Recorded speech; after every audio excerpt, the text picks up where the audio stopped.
ተወልዶላችኋል የትምህርታችን ርዕስ ነው። የሉቃስ ወንጌል ምዕራፍ 2 ቁጥር 11 ላይ ተመዝግቦ የምናገኘው ኃይለ ቃል ነው። በዚህ ኃይለ ቃል አምላካችን ያስተምረናል። እኛም ልጆቹ በማስተዋል ሆነን እናደምጠዋለን። ይህንን ኃይለ ቃል የመረጥኩበት ምክንያት አሁን የምንገኘው በልደቱ ዋዜማ ላይ ነው። ሰው የመሆኑን ምስጢር፣ የልደቱን ምስጢር፣ የፍቅሩን ምስጢር ከወዲሁ ብንማር የበዓሉ ዓላማ ገብቶን ማክበር ያስችላል ብዬ ተስፋ ስላደረግ ኃይለ ቃሉን መርጬዋለሁ። ሁላችሁም ይህንን ኃይለ ቃል ትናገራላችሁ። ተወልዶላችኋል በሉ። ምዕመናን ድምፃችሁ ይሰማ። ተራ ቃል አይደለም። 5500 ዘመን ሲጠበቅ የኖረ የተስፋ ቃል ተወልዶላችኋል በሉ። የጌታ መወለድ የአንድ ተራ ሕፃን መወለድ አይደለም። መቼም እርግጠኛ ነኝ ጌታ በተወለደባት ሌሊት በዓለም ላይ ብዙ ሕፃናት ተወልደው ይሆናል። የእሱ መወለድ ግን የአንድ ሕፃን መወለድ አይደለም። የጌታ መወለድ የሰላም መወለድ ነው። የእሱ መወለድ የፍቅር መወለድ ነው። የእሱ መወለድ የብርሃን መወለድ ነው። የመድኃኒት መወለድ ነው። የትንሣኤ መወለድ ነው። ተራ ቃል አይደለም ያልኳችሁ ለዚህ ነው። የእሱ መወለድ፣ በእሱ መወለድ ውስጥ የእኛ ልደት አለ። መቼም የተወለደው ለእኛ ነው። ስለዚህ በእሱ ልደት ውስጥ የእኛ ልደት አለ። በጥምቀቱ ጥምቀታችን፣ በሞቱ ሞታችን፣ በትንሣኤው ትንሣያችን፣ በዕርገቱ ዕርገታችን እንዳረጋገጥን በልደቱም ልደታችን አረጋግጠናል። ስለዚህ አሁንም ድጋሜ ጠይቃችኋለሁ፣ ተወልዶላችኋል ወይስ? መልካም። አባቶቻችን ነገር ከስሩ ውሃ ከጥሩ እንደሚሉት ጥቂት ደቂቃ ነው በእርግጥ ቆይታ የምናደርገው። የሉቃስ ወንጌል ምዕራፍ 2 ከቁጥር 1 ጀምሮ ያለውን ሐሳብ አንስተን እንነጋገራለን። በልደቱ ሌሊት ቅዳሴ ላይ የሚነበበውን ቅዱስ ወንጌል ነው የምንማረው። እንዲህ ይላል ሲጀምር፣ ወበውእቱ መዋዕል ወፃ ትእዛዝ እምኀበ አውግስጦስ ቄሳር ከመ ይጽሐፍ ኩሉ ዓለም። በዚያን ወራት ዓለሙ ሁሉ እንዲቆጠር ከአውግስጦስ ቄሳር ትእዛዝ ወጣ ይላል። ከማን? ከአውግስጦስ ቄሳር ትእዛዝ ወጣ። አውግስጦስ ቄሳር የመላው ዓለም ገዢ ነው። የተዋህዶ ልጆች፣ ቄሳር የሚለው ስም ለሮማውያን ነገሥታት የክብር ስያሜ ነው። በሀገራችን አፄ ማለት ለነገሥታቱ የክብር ስያሜና መጠሪያ እንደነበረ እናውቃለን። ስለዚህ ቄሳር የሚለው ለሮማውያን ነገሥታት የክብር ስያሜ ነው። ኢየሱስ ክርስቶስ የተወለደው በሮማ አገዛዝ ዘመነ መንግሥት ነው። ከዛ በፊት ብዙ አገዛዞች አልፈዋል። የግብፃውያን አገዛዝ፣ የአሦራውያን አገዛዝ፣ የባቢሎናውያን አገዛዝ፣ የግሪክ አገዛዝ አልፏል። ከአገዛዝ ሁሉ መርጦ ጌታ ኢየሱስ የተወለደው በሮማውያን የአገዛዝ ዘመነ መንግሥት ነው። ይህም ምክንያት አለው ምዕመናን። ምሳሌው ሙሉ ላይሆን ይችላል። ሙሉ የሆነ ምሳሌም የለም። የሮም መንግሥት ለእግዚአብሔር አብ መንግሥትነት ምሳሌ አለው። ንጉሠ ነገሥቱ ከሮም ከተማ ይወጣል። ነገር ግን በመልእክተኞች አማካይነት ዓለምን ይገዛል። በነ ሄሮድስ በነ ጲላጦስ አማካይነት ንጉሠ ነገሥቱ ከሮም ከተማ እንደማይወጣ ሁሉ እግዚአብሔር አብን ከስፍራው አይወጣም፣ አይናወጥም። ምን ማለት ነው? ወረደ ተወለደ አይባልለትም ለእግዚአብሔር አብ። በመልእክተኞች አማካይነት ንጉሠ ነገሥቱ ዓለምን እንደሚገዛ ዓለምን እንደሚቆጣጠር ሁሉ እግዚአብሔር አብን ባሻው ጊዜ ቃሉ ወልድን ባሻው ጊዜ እስትንፋሱ መንፈስ ቅዱስን እየላከ ዓለምን ይገዛል። ዓለምን ይመግባል፣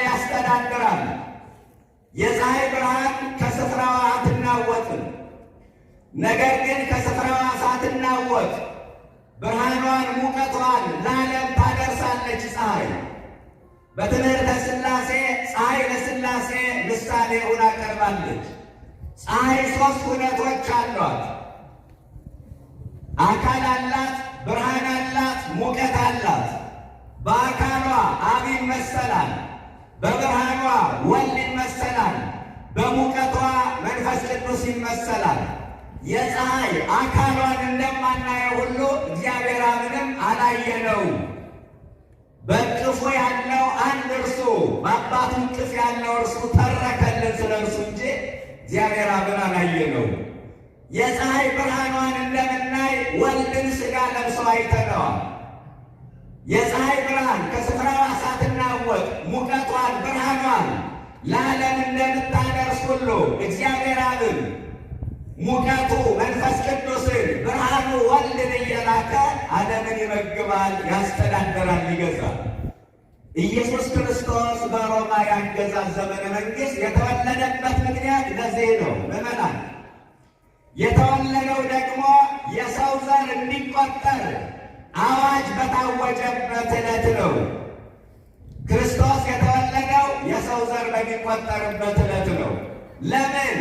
ፍጹም አምላክ እንደመሆኑ መጠን ፍጹም ሰው ነውና የዓለም አንዱ አባል ሆኖ መቆጠር ስላለበት፣ ዜጋ ሆኖ መቆጠር ስላለበት፣ በታሪክ መዝገብ ውስጥ ገብቶ መቆጠር ስላለበት የሰው ዘር በሚቆጠርበት ዕለት መድኃኔዓለም ተወለደ። ታሪካችን ሊቀድስ ኢየሱስ ክርስቶስ በታሪካችን ውስጥ ገባ። የዘመንን ታሪክ ለሁለት ከፈለ። ዛሬ የሚያምነውም የማያምነውም ከልደተ ክርስቶስ በፊት ከልደተ ክርስቶስ በኋላ እያለ ዘመንን ይቆጥራል። ለምን? በዘመን ታሪክ ውስጥ መድኃኔዓለም ገብቷልና። ከዚህ በኋላ ይቀጥልና ሁሉም ሊጻፍ ሊቆጠር ወደ የከተማው ሄደ።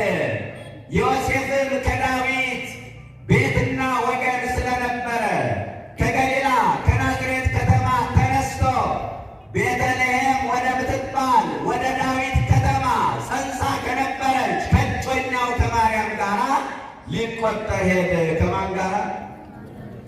ከማርያም ጋር ሊቆጠር ሄደ። ይገርማል። ወደ የት ሄደ? ወደ ቤተልሔም። ለካስ ኢየሱስ ክርስቶስ የሚወለድበት ዘመን ብቻ ሳይሆን የሚወለድበትን ቦታ ተወስኗል። ለካስ ኢየሱስ ክርስቶስ የተወለደው በቤተልሔም ነው። ለምን? የተነገረው ትንቢት መፈጸም ስላለበት። በትንቢተ ሚክያስ ምዕራፍ 5 ቁጥር 2 ላይ አንቺ ኤፍራታ ቤተልሔም በይሁዳ አእላፋት መካከል ትሆኚ ዘንድ ታናሽ ነሽ፣ ነገር ግን አወጣጡ ከቀድሞ ጀምሮ ለዘላለም የሚሆን ንጉሥ ባንቺ ይወጣልና ይላል። ቤተልሔምን ታናሽ ነሽ አላት። እንዳነሰሽ ግን አልቀረችም።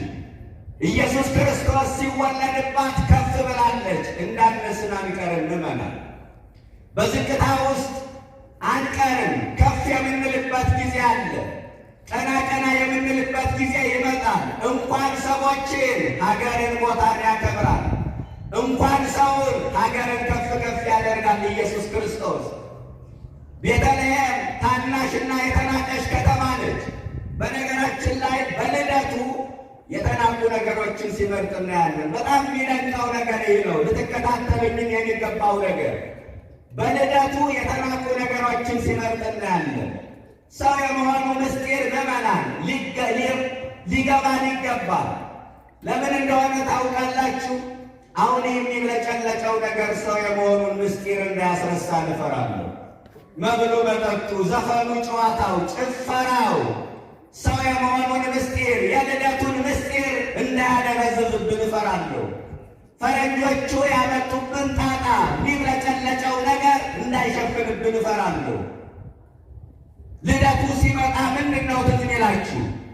ፈረንጆቹ ትዝ የሚላቸው ስለ ገና አባት ነው፣ ስለ ገና ዛፍ ነው፣ ስለ በረዶ ነው፣ ለሕፃናት ስለሚያድሉት ከረሜላ ነው። እኛ ገር ላይስ ልደቱ ሲመጣ ምንድን ነው ትዝ የሚለን? አሁን እየተረሳ ይመጣ ይመስላል እንጂ ትዝ የሚለን የገና ጨዋታ ነው። ከዚህ በላይ ግን ሰው የመሆኑ ምስጢር ሊገባን ይገባል። ጥቃቅን የሆነው ነገር እንዳይሸፍንብን እፈራለሁ። በልደቱ የተናቁ ነገሮችን ሲመርጥ እናያለን። ከሀገር የተናቀች ሀገር ቤተልሔምን መረጠ። ቤተልሔም የተናቀች፣ በችግር የተመታች፣ ድህነት ያጠቃት ከተማ ነች። በላዩ ላይ የተቀመጡባትን ሰዎች እንደ ብረት ምጣድ በችግር እሳት እየለመለመች የምታባረር ከተማ ነበረች። እነ ኑኃሚን በረሃብ ምክንያት ከቤተልሔም ወጥተው ወደ ሞዓብ ተሰደዋል። ቤተልሔም ማለት ግን የእንጀራ ቤት ማለት ነው። ስሟ ከግብሯ ጋር መገናኘት አልቻለም። ስሟ የእንጀራ ቤት ነው፣ እንጀራ ግን የለባትም። ለካስ እግዚአብሔር የነገን አይቶ ነው ስም የወጣላት። ዓለምን የሚያጠግበው የሕይወት እንጀራ ክርስቶስ ሲወለድባት ግን ቤተልሔም ትክክለኛ ስሟን አገኘች። እነ ኑኃሚን ተማርረው የተሰደዱባት ከተማ እነ ኑኃሚን የተሰደዱባት ከተማ ሰብአ ሰገል መጥተው ሰገዱባት። መላእክቱ መጥተው ዘመሩባት። አሁን ቤተልሔም የይገባኛል ጥያቄ የሚነሳባት ስፍራ ሁናለች። ፍልስጤምና እስራኤል ለእኛ ናት ለእኛ ናት እያሉ ይጋደሉባታል። ለምን?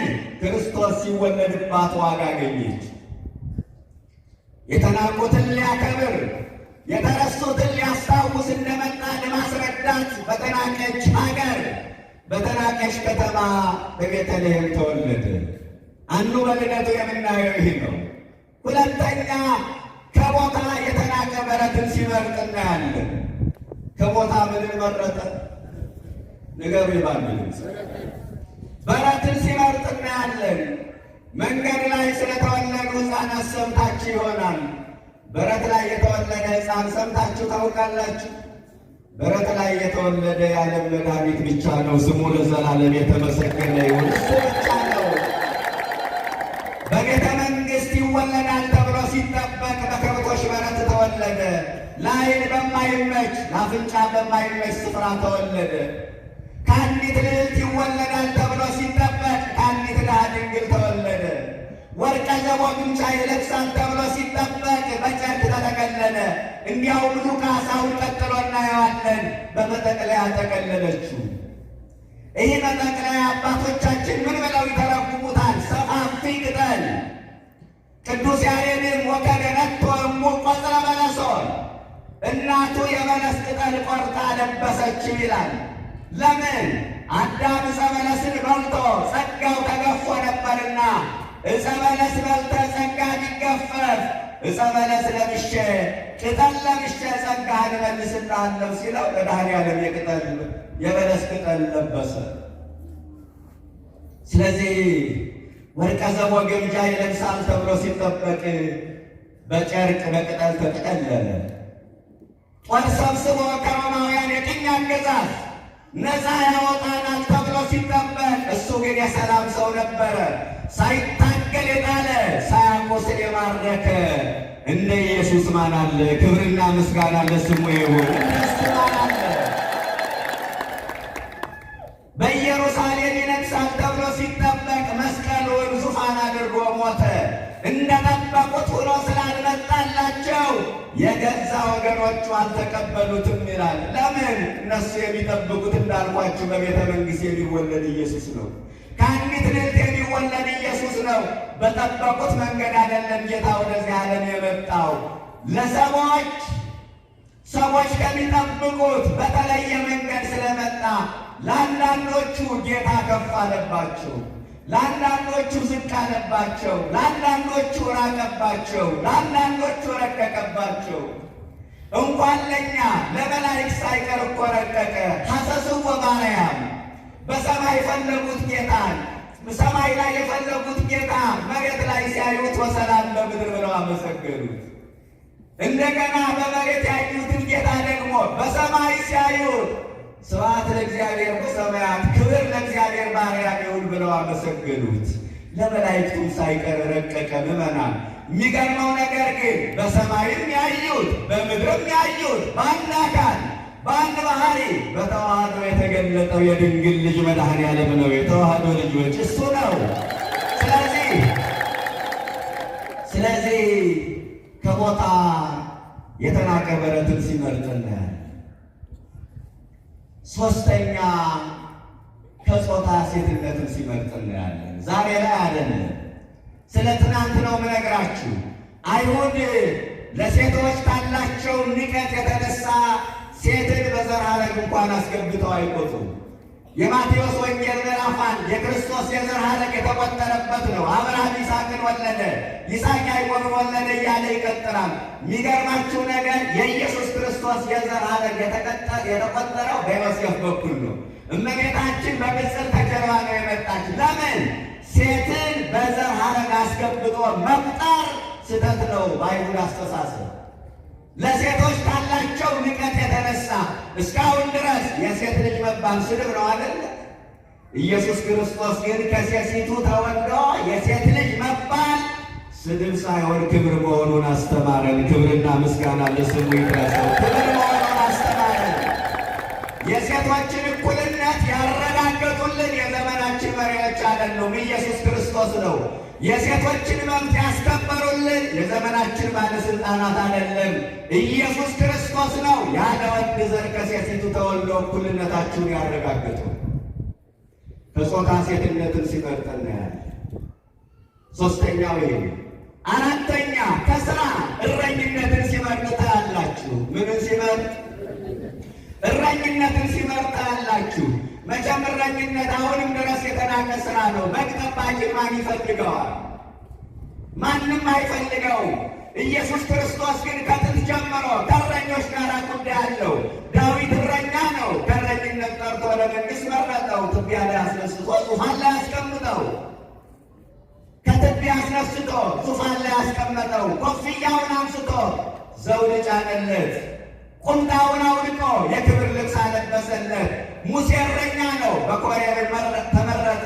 በመጨረሻ ትልቁ እረኛ በቤተልሔም ለትንንሽ እረኞች ተገለጠ። ካህናት እያሉ ለእረኞች መገለጡ፣ ቤተ መቅደስ እያለ በበረት መወለዱ የሚያስደንቅ ነገር።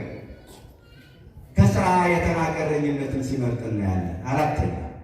አምስተኛ ጎስቋላ ባህሪያችን የተናቀ ማንነታችን ደግሞ ለተዋህዶ ሲመርጠው እናያለን። ጎርጎርዮስ የተባለ ሊቅ እንዲህ ይላል፣ ቀዳሚሰ ወሀበነ አርአያሁ ክብርተ። በመጀመሪያ ክብርት ምሳሌውን ሰጥቶ ፈጠረን። ወደ ሀሪሰ ነሣ ሥጋ ስርተ፣ ኋላ ግን ጎስቋላ ባህሪያችን ገንዘብ አደረጋል። ሰው ማንን ይመስላል ቢባል እግዚአብሔርን ይመስላል። መላእክት እግዚአብሔርን መስለው አልተፈጠሩም። ፀሐይ፣ ጨረቃ፣ ከዋክብት በምድር ያሉ ፍጥረታት ሁሉ እግዚአብሔርን መስለው አልተፈጠሩም። 21ኛውን ስነ ፍጥረት እግዚአብሔር ሰውን በመልካችን እንደ ምሳሌያችን እንፍጠር የሚለውን ቃል ሰውሮት ቆየ 21 ፍጥረት እስኪፈጠር። 22ኛውን ስነ ፍጥረት ግን ሰውን በመልካችን እንደ ምሳሌያችን እንፍጠር አለ። ሰው ማንን ይመስላል? ምመናል እግዚአብሔርን ይመስላል። አያችሁ፣ ሰው እግዚአብሔርን ይመስላል። መላእክት እኮ እግዚአብሔርን አይተውት አያውቁም ነበረ። አዳም ሲፈጠር ግን በአዳም በኩል እግዚአብሔርን አዩት። ለምን? አዳም እግዚአብሔርን መስሎ ተፈጥሯላ። እና ሰው እግዚአብሔርን መምሰል አቃተው። ሰው እግዚአብሔርን መምሰል ቢያቅተው እሱ ሰው መስሎ ወደዚህ ዓለም መጣ። ተወልደ በአምሳሊከ ከመ ይለድከ በአምሳሊሁ ይላል አረጋዊ መንፈሳዊ። አስመስሎ ይወልድ ዘንድ እሱ አንተን መስሎ ተወለደ ይላል። የተናቀ ማንነታችን፣ ጎስቋላ ባህሪያችን፣ በኃጢአት የቆሸሸ ሥጋችን እሱ ለበሰ። በልደቱ የተናቁ ነገሮችን ሲመርጥ እናያለን። ስለዚህ በተናቀች ሀገር በቤተልሔም ተወለደ። ቤተልሔም ወደ ምትባል ወደ ዳዊት ከተማ ከእጮኛው ከማርያም ጋር ሊቆጠር ወጣ ነው የሚለው። እባካችሁ እጮኛ በሚለው ቃል እንዳትሰናከሉ። እጮኝነት ትርጉሙ ሰፊ ነው። ምዕመናን፣ ድንግል ማርያም ለዮሴፍ የታጨችበትን ምክንያት አጣመው ከሚተረጉሙ ሰዎች መጠንቀቅ መቻል አለባችሁ። እመቤታችን ከዮሴፍ ጋር ምንም አይነት ሥጋዊ ግንኙነት የላትም። ወዘንበለ ይትቃረቡ ተረክበት ጽንስተ መንፈስ ቅዱስ፣ ሳይገናኙ በመንፈስ ቅዱስ ጸንሳ ተገኘች ነው የሚለው የማቴዎስ ወንጌል ምዕራፍ 1 ቁጥር 18 ላይ ተመዝግቦ የምናገኘው ኃይለ ቃል ነው። ከዚህ በላይ ማስረጃ የለም። ስለ እጮኝነት ብዙ ነገር ባወራ ደስ ባለኝ፣ ጊዜ አይበቃንም። እጮኝነት ትርጉሙ ሰፊ ነው። እጮኛው ከማርያም ጋር ሊቆጠር ሄደ። ከዛስ በዚያም የመውለጃዋ ወራት ደረሰ ይላል ወንጌሉ። ሲነበብ ትሰሙታላችሁ የምታስቀድሱ ሰዎች። ወወለደት ወልደ ዘበኩራ፣ በዚያም የበኩር ልጇን ወለደች። የምን ልጇን? ይጠርማል። እንዴት ደስ የሚል ቃል ነው። የበኩር ልጇን ወለደች። ክርስቶስ ለሶስት ነገር በኩር ይባላል። አንደኛ በድንግልና ተጸንሶ በድንግልና መወለዱ በኩር አሰኝቶታል። ሁለተኛ በተዘጋ መቃብር በታተመ መቃብር ወጥቶ መገኘቱ በኩር አሰኝቶታል። መቃብር አላስቀረውም፣ ሞትም አልሳበውም፣ መግነዝም አላዘውም። ሶስተኛ በተዘጋ ቤት ገብቶ ሰላም ለእናንተ ይሁን ብሎ ለሐዋርያት ሰላምን ማብሰሩ በኩር አሰኝቶታል። የበኩር ልጇን ወለደች። ቅድመ ዓለም ያለ እናት ከአብ ተወለደ። ከዘመን በኋላ ያለ አባት ከእመቤታችን ተወለደ። አንዱ ክርስቶስ ሁለት ልደት አሉት። ለመጀመሪያው ልደቱ እናት የለውም፣ ለሁለተኛው ልደቱ አባት የለውም። ነአምን ክልኤተ ልደታተ፣ ሁለት ልደት እናምናለን አለ ቅዱስ ባስልዮስ። የመጀመሪያው ልደት የማይታይ፣ ሁለተኛው ልደት የሚታይ። የመጀመሪያው ልደት ዘላለማዊ፣ ሁለተኛው ልደት በዘመን ውስጥ የሆነ። የመጀመሪያው ልደት ረቂቅ፣ ሁለተኛው ልደት አስደናቂ። ይገርማል። አባ ዘጊዮርጊስ ዘጋስጫ እንዲህ ብሎ ያመሰጥረዋል። ለቀዳማዊ ልደት አመስጠሮ ወለካልእ ልደት አመንከሮ። የመጀመሪያውን ልደት ረቂቅ አደረገው፣ ሁለተኛውን ልደት አስደናቂ አደረገው። ሁለተኛውን ልደት ምን አደረገው? አስደናቂ አደረገው። የመጀመሪያውን ልደት ረቂቅ አደረገው። ለምን? በሥላሴ ዘንድ ተገልጦ በሰው ዘንድ ተሰውሮ የሚኖር ልደት ነውና ረቂቅ አደረገው። በእርግጥም ይሄ የመጀመሪያው ልደት ረቂቅ ልደት ነው። አባቱ ሳይቀድመው አባቱ ሳይበልጠው የሚገኝ ልጅ ምን አይነት ረቂቅ ልደት ነው! አባትነት ያልቀደመው ልጅነት ምን አይነት ረቂቅ ልደት ነው! በእኛ ስርዓት እኮ አባት ሲቀድም ልጅ ሲከተል ነው። እናንተ አብ አባት ስለሆነ ከወልድ አልቀደምም፣ ወልድም ልጅ ስለሆነ ከአብ ተለይቶ ወደኋላ የታጣበት ጊዜ የለም። ህልውናው ከአብ አይዘገይም። ይህ ረቂቅ ነው። ሁለተኛውን ልደት አስደናቂ ያደረገው። ለምን አስደናቂ ያደረገው? አምላክ ሰው የሆነበት፣ ረቂቁ ግዙፍ የሆነበት፣ ኃያሉ ደካማ የሆነበት፣ ልዑሉ ትሑት የሆነበት ሁለተኛው ልደት አስደናቂ ነው። እግዚአብሔርነቱን በሰውነት፣ ኃያልነቱን በደካማ ሥጋ፣ ታላቅነቱን በታናሽነት፣ ጌትነቱን በባርነት ሰውሮ የመጣበት ሁለተኛው ልደት አስደናቂ። እግዚአብሔር መሆንን ማን ይጠላል? ሰው መሆንን ማን ይፈልጋል? ታላቅ መሆንን ማን ይጠላል? ታናሽ መሆንን ማን ይፈልጋል? ኃያል መሆንን ማን ይጠላል? ደካማ መሆንን ማን ይፈልጋል? ጌታ መሆንን ማን ይጠላል? አገልጋይ መሆንን ማን ይፈልጋል? ታላቅነቱን በታናሽነት፣ እግዚአብሔርነቱን በሰውነት ሰውሮ የመጣበት ሁለተኛው ልደት አስደናቂ ነው። ትናንትም ዛሬም እግዚአብሔር ነገም ብዙ የሚያስደንቅ ነገር ያደርጋል። ከድንቆች በላይ ድንቅ ግን ምንድን ነው ካላችሁ፣ ሰማይና ምድር የማይወስኑት ጌታ በማኅፀነ ማርያም መወሰኑ የሚያስደንቀው ነገር ይህ ነው። የ15 ዓመት ብላቴና እንድትሸከመው መፍቀዱ ያስደንቃል።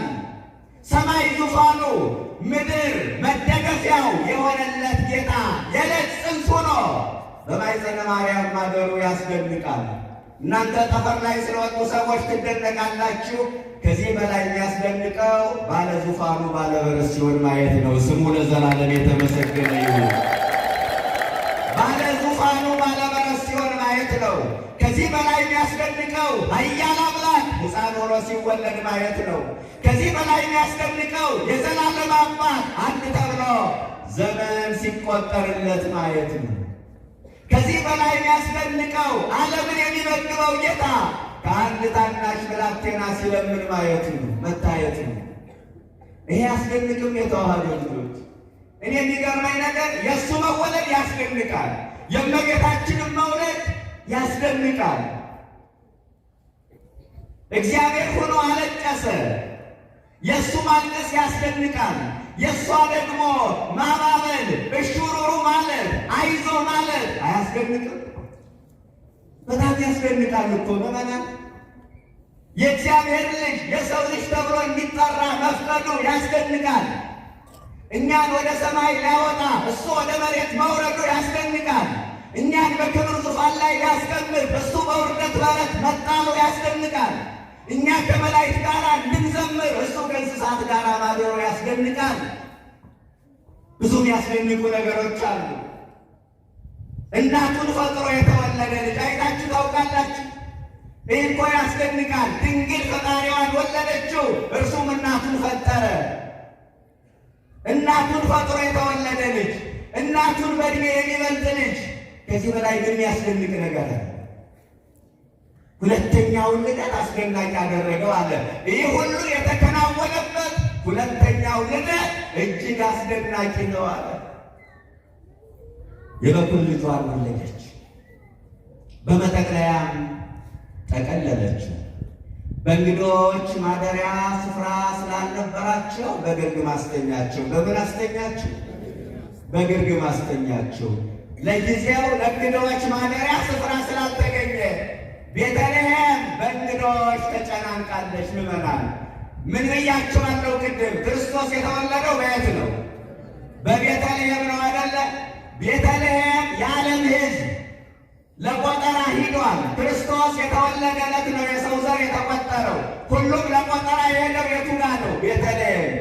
ስለዚህ ለጊዜው ማረፊያ የለም በቤተልሔም። ስፍራ ስላልነበራቸው በግርግም አስተኛችው። ለጊዜው ስፍራ ስላልተገኘ ነው። ፍጻሜው ግን ዓለም በራሷ የእንግዶች ማደሪያ ነች።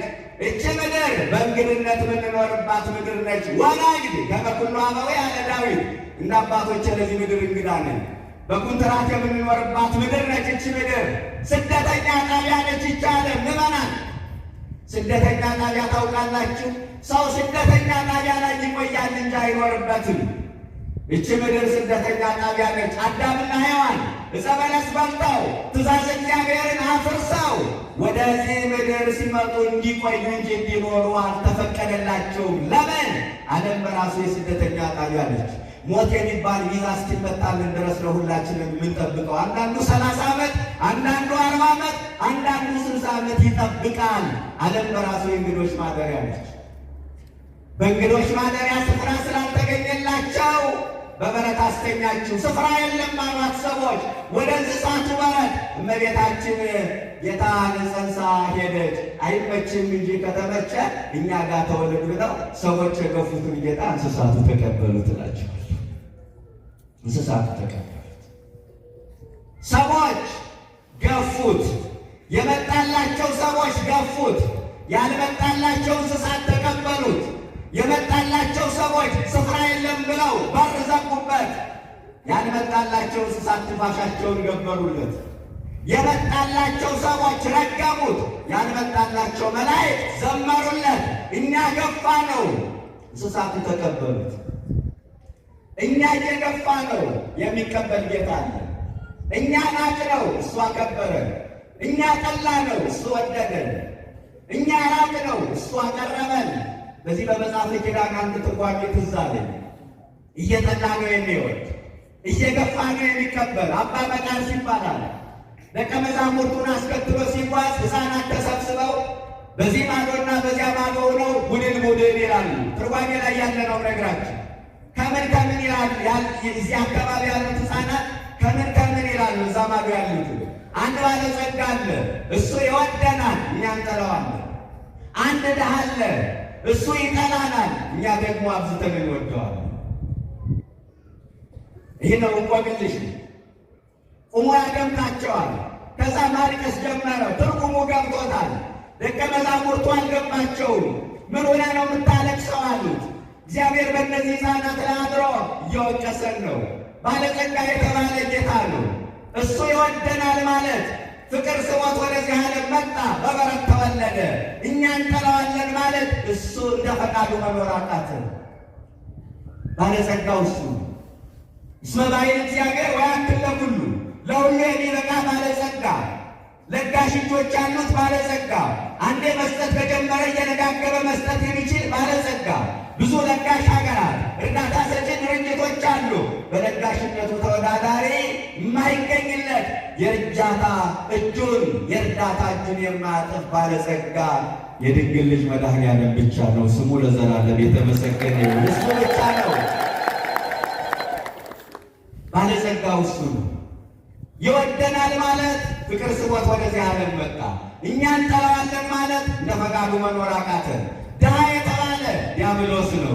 በእርግጥም ዲያብሎስ ድሃ ነው። ከክብር የተራቆተ ድሃ፣ ጸጋው የተገፈፈበት ድሃ፣ ገነትን ያህል ቦታ፣ እግዚአብሔርን ያህል ጌታ ያጣ ድሃ፣ ከሰማይ የተባረረ ድሃ ዲያብሎስ ድሃ ነው። ሰው ድሃ የሚባለው ልቡ ከእግዚአብሔር ሲርቅ ነው። ምዕመናን እግሩ ከቤተ መቅደስ ሲወጣ ነው። ከበጎ ሥራ ሲከለከል ነው ሰው ድሃ የሚባለው። ይህ ሥጋዊ ማጣት ድህነት አይደለም። እባካችሁ ትልቁ ድህነት እግዚአብሔርን ማጣት ነው። እኛ ሀብታሞች ነን። እግዚአብሔር አለልን፣ እመቤታችን አለልን፣ ቅዱሳን መላእክት አለልን፣ ጻድቃን ሰማዕታት አሉልን። ድሆች አይደለንም። ግን ብዙ ድሃ አለ። የበረከት ድሃ፣ የንስሐ ድሃ፣ የመንፈሳዊነት ድሃ፣ የቁርባን ድሃ፣ የሃይማኖት ድሃ እና እሱ ድሃ ነው። ዲያብሎስ ድሃ ነው። ይጠላናል ማለት ከእሱ ጋር ገሃነም እንድንወርድ ይፈልጋል ማለት ነው።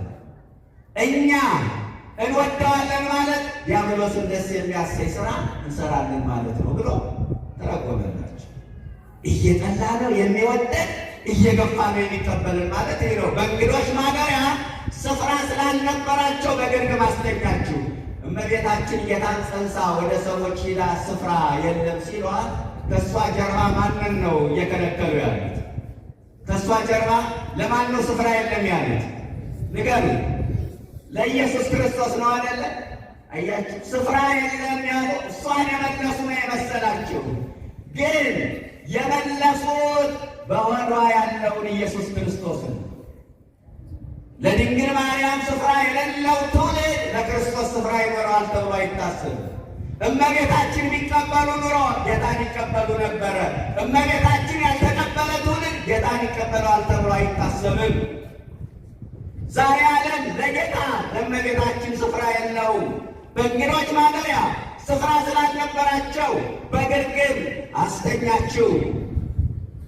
ከዛ በዛች ሌሊት መንጋቸውን የሚያጠብቁ እረኞች ነበሩ። የጌታ ክብር በዙሪያቸው አበራ። መልአኩ እንዲህ አለ፣ ለሕዝቡ ሁሉ የሚሆን ታላቅ የምሥራች እነግራችኋለሁ። ይህንን ቃል ሁላችሁም ተናገሩ። ለሕዝቡ ሁሉ የሚሆን በሉ፣ ታላቅ የምሥራች እነግራችኋለሁ። ለምን ሁሉ የሚሆን? የእኔ መወለድ ለሕዝቡ ሁሉ ታላቅ የምሥራች መሆን አይችልም። የእናንተ መወለድ ለሕዝቡ ሁሉ ታላቅ የምሥራች መሆን አይችልም። ምናልባት የእኔ መወለድ ለቤተሰብ የምሥራች ሊሆን ይችላል። የእናንተም መወለድ ለቤተሰቦቻችን የምሥራች ሊሆን ይችላል። እንኳን የኛ መወለድ የቅዱሳኑ መወለድን ለሕዝቡ ሁሉ ለሕዝብ የምሥራች ሊሆን ይችላሉ። ለሕዝቡ ሁሉ ግን የምሥራች መሆን አይችልም። ለሕዝቡ ሁሉ የሚሆን ታላቅ የምሥራች እነግራቸዋለሁ። ይህ አይነት የምሥራች ነው ዛሬ የምንናፍቀው። የምሥራች ግን የለም። ሰው የምሥራች ለማግኘት ከቦታ ቦታ ይዞራል፣ ከሀገር ሀገር ይንከራተታል፣ የዜና አውታር ይቀያየራል፣ ቻናል ይጎረጉራል። ግን የምሥራች የለም። የምናየው መርዶ ነው። የምንሰማው መርዶ ነው። የምናየው እልቂት ነው። የምናየው የንጹሐን ደም ሲፈስ ነው። የምሥራች የለም። የምናየው ሰዎች መጠለያቸው ፈርሶ ሜዳ ላይ ሲፈሱ ነው። የምናየው ሰዎች ንብረታቸው ወድሞ የሚበሉት የሚጠጡት አጥተው በረሃብ አለንጋ ሲገረፉ ነው። የምናየው ዳቦ በልተው ያልጠገቡ ቦርቀው ያልጠገቡ ሕፃናት ለአሞራ ምሳ ለጅብራት ሲሆኑ ነው። የምናየው ሰው ፈልጎ ባልተወለደበት ቋንቋ አንገት በሰይፍ ሲቀላ ማየት ነው። የምናየው የክርስቲያን አስከሬን የቱን ቦታ ተበታትኖ ሲቀር ማየት ነው። የምናየው ተወልደው ካደጉበት ለዓመታት ከኖሩበት ቀያቸው መጤነሽ መጤነ ተብለው ሲፈናቀሉ ማየት ነው። አንዱ ፈተና ሲያል ሌላው ፈተና ይመጣል። አንዱ ችግር ሲያል ሌላው ችግር ይመጣል። አንዱን ጉድ ብለን ሳንጨርስ ሌላው ጉድ እንሰማለን። በአንዱ መከራ ተገርመን ሳናበቃ ሌላ መከራ ይጠብቀናል። የምስራች የለም። ይሄ የምስራች ግን ልብን የሚያሞቅ የምስራች ነው። ይሄ የምስራች ግን ሐዘንን በደስታ የሚለውጥ ትካዜን የሚያርቅ የሚያጽናና የምስራች ነው። ለሕዝብ ሁሉ የሚሆን የምስራች ሰምታችሁ ታውቃላችሁ? የዳቦ ዋጋ ቀነሰ ሲባል ለሕዝብ ሁሉ የምስራች ሊሆን አይችልም። ለሀብታሞች የምስራቻቸው አይደለም። ምናልባት ለድሆች የምስራች ሊሆን ይችላል። የነዳጅ ዋጋ ቀነሰ ቢባል ለሕዝብ ሁሉ የምስራች አይሆንም። ላላቸው ሀብታሞች ጉዳያቸው አይደለም። ምናልባት ለድሆች የምስራች ሊሆን ይችላል። የመድኃኒት ዋጋ ቀነሰ ቢባል ለሕዝብ ሁሉ የምስራች አይሆንም።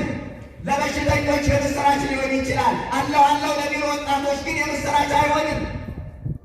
ይህን ያህል ሺህ ሰው የሚይዝ ስታዲየም ተገነባ ቢባል ለሕዝቡ ሁሉ የምስራች ሊሆን አይችልም። ለወጣቱ የምስራች ሊሆን ይችላል። ኪራይ ላይ ይሆን ለሚሉ እናቶች ግን የምስራች ሊሆን አይችልም። የሕዝቡ ሁሉ የሚሆን ታላቅ የምስራች ዛሬ በዳዊት ከተማ እርሱም መድኃኒት የሆነው ጌታ ተወልዶላችኋል። የተዋህዶ ልጆች ተወልዶላችኋል። በቃ ያካትተው የምስራች ይህ ነው። ሁሉንም ሊያግባባ የሚችል የምስራች የጌታ መወለድ ብቻ ነው።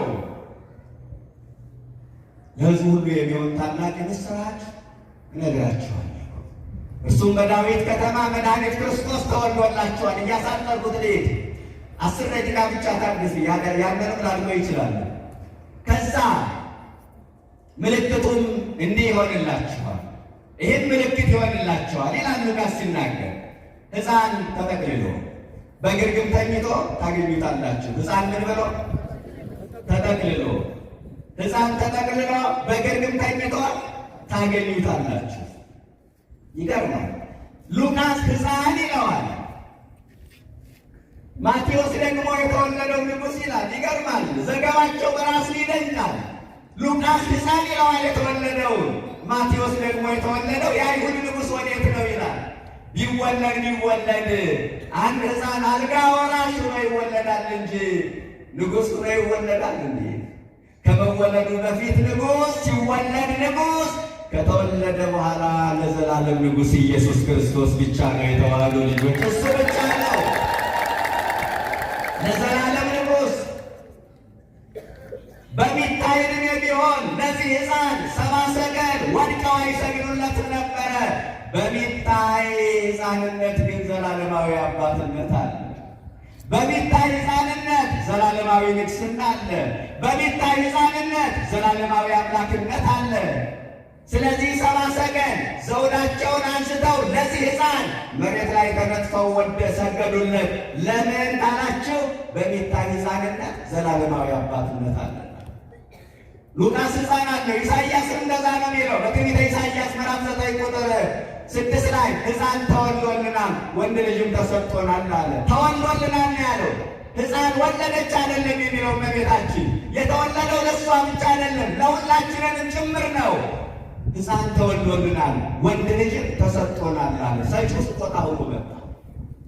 ይደንቅ እኮ ብዙ ነገር ሰጥቶናል። በመጨረሻ ራሱ ስጦታ ሆኖ መጣ። እኛ ያልሰጠነው፣ እኛ የከለከልንበት፣ እኛ ያላደረግንለት ብዙ ነገር አለ። እሱ ብዙ ነገር ሰጠን። በመጨረሻ ሰጪው ስጦታ ሆኖ መጣ። ክብርና ምስጋና ለስሙ ይሁን። ስጦታ ሆኖ መጣ። ምልክትም ይህን ምልክት ይሆንላችኋል። ምልክቷ ድንግል ማርያም ሆነች። እናንተ ራሱ እግዚአብሔር ምልክት ይሰጣችኋል ብሎ በኢሳይያስ በኩል የተናገረላት ምልክት እሷ ነች እኮ። ለምን አውራ ጣቱን ያሰረችው እሷ ነች። በግርግም ያስተኛችው እሷ ነቻ፣ በጨርቅ የተጠቀለለችው እሷ ነቻ። ይህን ምልክት ይሆንላችኋል፣ ሕፃን ተጠቅልሎ በግርግም ተኝቶ ታገኙታላችሁ ብሎ መልአኩ ለእረኞች ነገራቸው። እረኞችም የሰማይ መላእክት ዘምረው ወደ ሰማይ ከወጡ በኋላ እንዲህ አሉ። እግዚአብሔር የገለጠልንን ምስጢር እናይ ዘንድ እስከ ቤተልሔም እንሂድ አሉ። እስከ የት እንሂድ? እግዚአብሔር የገለጠልንን ምስጢር እናይ ዘንድ እስከ ቤተልሔም እንሂድ። ቤተልሔም ድረስ መሄድ ለምን አስፈለገ? ቤተልሔም በመሄድ ምን ይገኛል? ምዕመናን ቤተልሔም ድረስ እንሂድ አሉ። ለካስ ወደ ቤተልሔም ሲሄዱ ቁጥር 15 ላይ ማርያምንና ዮሴፍን ሕፃኑን በግርግም ተኝተው አገኟቸው ይላል። ክብርና ምስጋና ለስሙ ይድረሰው። ማርያምንና ዮሴፍን ሕፃኑን በግርግም ተኝተው አገኟቸው።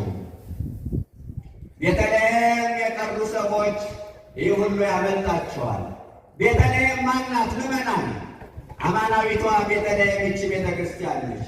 ቤተልሔም ማለት የእንጀራ ቤት አይደለም፣ ሥጋው የሚቆረስባት ደሙ የሚቀዳባት አማናዊት ቤተልሔም ይህች ቤተ ክርስቲያን ነች። በነገራችን ላይ በኢትዮጵያ ቤተ ክርስቲያን ቤተልሔም የሌለው ቤተ ክርስቲያን የለም። ከዚህ ከምስራቅ ጀርባ ቤተልሔም አለ። ያን ቤተልሔም ቤተ ክርስቲያን አይሰራም። ቤተልሔም እና አንዳንዶቹ በተለይ በውጭ ዓለም ያሉት ሌሎቹ ዓለማት ክርስቶስ ሊወለድ ጥቂት ቀናት ሲቀረው ግርግም ይሰራሉ አይደለ? በዚህ በዲኮር የታጀበ ቦግልም የሚል መብራት ያለው ይሰራሉ። ለምን? ጌታ የተወለደበትን ቤተልሔምን ለማስታወስ ነው። እኛ ግን በየዓመቱ ግርግም መስራት አይጠበቅብንም። ቋሚ ቤተልሔም አለን። ቋሚ የሆነ ቤተልሔም መስዋዕቱ የሚዘጋጅባት ቤተልሔም ይኸው እያያችሁ አይደለ? ቤተልሔም ከምስራቅ ጀርባ እኛ ቋሚ ቤተልሔም ስላለን በየዓመቱ ግርግም አንሰራም። አሁን ሰው ያደርገዋል፣ የሌሎቹ ነው። እኛ ግን ቋሚ ቤተልሔም አለን። ህብስቱ የሚዘጋጅባት መስዋዕቱ የሚዘጋጅባት ስፍራ አለች። ስለዚህ ቤተልሔም ይህች ቤተ ክርስቲያን ነች። ምዕመናን አባ ዘጊዮርጊስ ዘጋስጫ ምን ይላል? ቤተልሔም ሰማይ ሆነ ይችላል። በሰማይ ፀሐይ ይወጣል፣ ፀሐይ ጽድቅ ክርስቶስ ተገልጦባታልና። በሰማይ ከዋክብት ይታያሉ። ከዋክብት እነማን ናቸው? የአጥቢያ ኮከቦች ይላቸዋል መጽሐፍ። መላእክትን በቤተልሔም መላእክት ተገኝተዋልና ቤተልሔም ሰማይ ሆነ ይችላል። ይህ ብቻ አይደለም። ቤተልሔም ጽርሐ አርያምን መሰለች፣ የሰማይ ስርዓት በእሷ ተሰርቷልና ይላል። ስለዚህ ቤተልሔም ቤተ ክርስቲያን ነች። እረኞች ቤተልሔም ሲሄዱ ጌታን አገኙ፣ እመቤታችን አገኙ፣ ሰሎሜን አገኙ፣ ጻድቁ ዮሴፍን አገኙ፣ ነገሥታትን አገኙ፣ መላእክትን አገኙ። ወደ አማናዊቷ ቤተልሔም ወደ ቤተ ክርስቲያን ስንመጣ እነዚህን ሁሉ እናገኛለን። ቤተልሔም የማይሄዱ እግሮች፣ ወደ ቤተልሔም የማያቀኑ እግሮች እነዚህ ሁሉ ያመልጧቸዋል። ምዕመናን መድኃኒዓለም ከቤተልሔም ያውጣል። እግሮቻችን ወደ ቤተልሔም ያቀናልን። ወደ ቤተልሔም ሲሄዱ ማንን አገኙ? ጌታን አገኙ። ወደ ይህች ቤተ ክርስቲያን ስትመጡ ክርስቶስን ታገኙታላችሁ። የኦርቶዶክስ ቤተ ክርስቲያን ኢየሱስን አትሰብከው። ኢየሱስ የሚሰበከው እኛ ጋር ነው።